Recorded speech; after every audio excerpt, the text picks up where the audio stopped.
Al Matarranya i des de les farmàcies de Beseit i Pena-roja s'han invertit unes xerrades sobre les diferències de gènere i sexe en la salut i les malalties. I és que, segons diferents estudis, les dones viuen més anys que els homes, però ho fan amb una qualitat de vida inferior. Les dones pateixen més malalties cròniques, més dolor persistent i més discapacitat, tot i tenir una esperança de vida més alta. Una situació que no només respon a factors biològics, sinó també socials. Les dones vivim 5 anys de mitja més que els homes, però en realitat la nostra malaltia se viu pitjor. Per què? Perquè no ens preocupem nosaltres de nosaltres mateixa principalment. Entonces, claro, això fa que tardem més a anar al metge, que ens automediquem més, anem més a la farmàcia dietètica, el que siga, a buscar un remedi ràpid.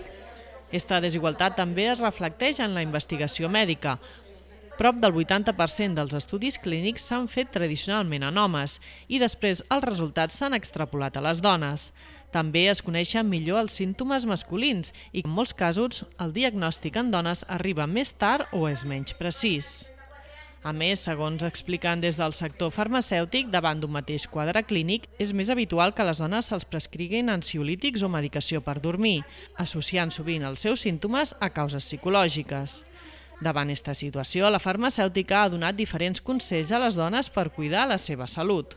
Intentar sobretot això, que la dona prenga consciència de la seva alimentació, del seu autocuidado, l'exercici físic, sense donar grandes remedios, perquè en aquest tipus de dolor crònic, migrañas, enfermedades cardiovasculares, no tenemos maravillosos remedios, més enllà de que la dona estigui més alerta als símptomes que té, perquè reaccioni antes. Intenti fer aquest hincapié en que la dona prenga un valor i que quan vaig a les consultes o a lo que siga intente explicar. És molt important explicar molt bé i detectar, escoltar el teu cos per quan vas davant d'un metge poder explicar-li els teus símptomes i que el diagnòstic i el tractament siga més adequat.